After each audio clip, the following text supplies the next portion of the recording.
Good morning, Mrs. Murder here. First when I said Mrs. America. Okay, that's a laugh. I was in a Miss America contest once when I was in college. Well, actually, it was a college contest, so it wasn't Miss America, but I could have been in the Miss Oklahoma. I qualified for Miss Oklahoma. Anyway, this time we are going to review The Holy Thief, and it is the nineteenth chronicle of Brother Cadfael. And I know you're wondering why I always look at the book. Well, it's because I started this and I had a different Dead Man's Ransom or something like that. I had a different book in my head. I went, wait a minute, and I had to look around and see where I left The Holy Thief, because we want to talk about The Holy Thief. This is going to be a really good one. I know I didn't give a very good review of the last book because it just wasn't, it was too much war and battles and the three converging from the Danes and but this one has her, it's like she usually writes, with a lot of sensitivity and emotion, and yet not just not mushy gushy or anything like that, but it's quite a as you can tell from the cover. You're guessing the Holy Thief is going to be a musician. You are right. He is an absolutely amazing musician. He's always in his musical head, and so therefore he doesn't really have his feet on the ground, and he doesn't always know what's going on around him. He's in the process of becoming a brother, so he's still a novice, but he wears the cowl so maybe he is already a brother. I had thought that he was, well, he doesn't know for sure if he's going to stay with the Abbey that he is going to be resigning himself to. I'll say resigning because that means he's not really sure of anything right now. And he's just so musically talented that everybody wants him. And when he comes to the Abbey of St. Peter and St. Paul, he is there with his master, who is a higher up in the clergy of another church that was ruined by the war, torn apart, destroyed, and they're going around trying to get money for their abbey. And he draws people in. They love him because of his voice. And he draws in an elderly woman who is, you will find when you read this, it relates back to a number of the books. For example, we go all the way back to, it's about St. Winifred. So that's all the way back to the first book. And you might guess, The Holy Thief might be about the theft of St. Winifred's bones again. But it's also about other thefts in this novel. And he, of course,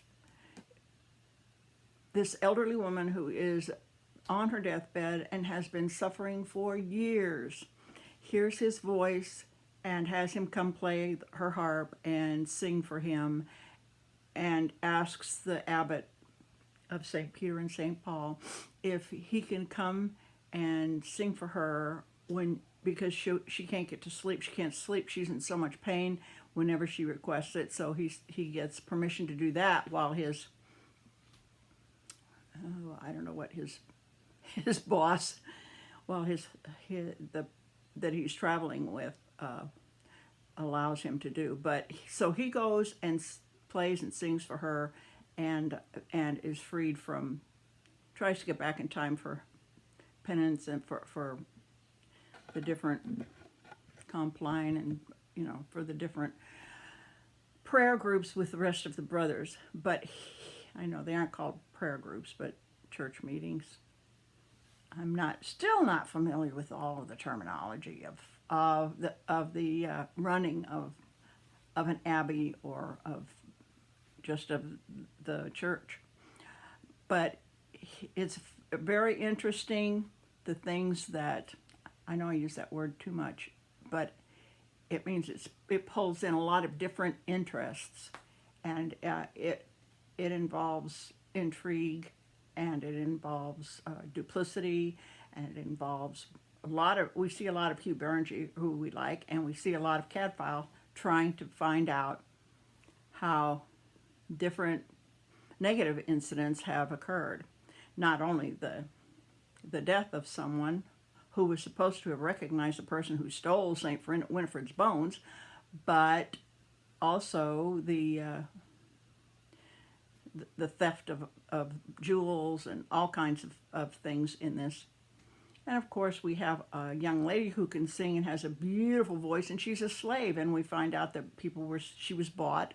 Her mother was a slave, so when she was born, she was a slave, and she was bought by, I can't believe that a member of the clergy could own a slave, but he owned her. She wasn't allowed to do anything but come out. She's beautiful. She was only allowed to come out when he wanted her to sing.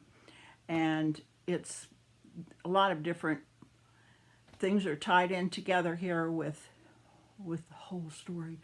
Oh, I want you to read this. It's really, well, it relates back to a number of the books, because the old woman who's dying relates back to Potter's Field, because she is actually the older mother of the boys, the sons, and one of whom owned Potter's Field and went into the Abbey. Long story. All of them are long stories. They're all interconnected historical stories.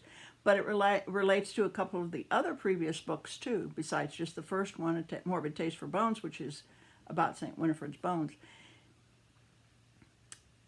It brings a lot of mystery into it.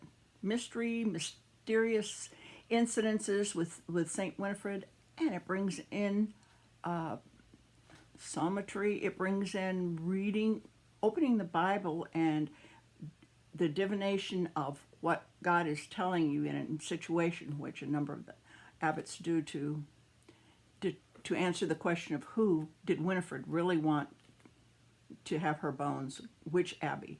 That was interesting. And of course, there's always a love incident, and there's always a love entanglement, and there's more than enough of everything for everybody. But this leads up to our next book, which is going to be the 20th Chronicle. And it's the very last Brother Cadfael, and it's just the longest one. And I don't know, I have to research and find out if Ellis Peters knew that she was, I don't know how, if she passed away shortly after this, if she might have known she was already ill, or I don't know her biography. So I need to check into that. Maybe I'll have some of that for you for next time. And when I come back, I'll show you all of, you see those little Harry Potter glasses? That's all the Brother Cadfael books. So they're, the 20, and they're all paperback. I'm sorry I didn't buy, the hardback like I have of Sister Fidelma. Some of them are hardback, and I'd like to have them all. But whoa, who's got the money here? Okay, so read it next week. We'll review Cadfael Chronicles 20, which is Brother Cadfael's penance. And I'm wondering, is he going to do penance about St. Winifred's bones?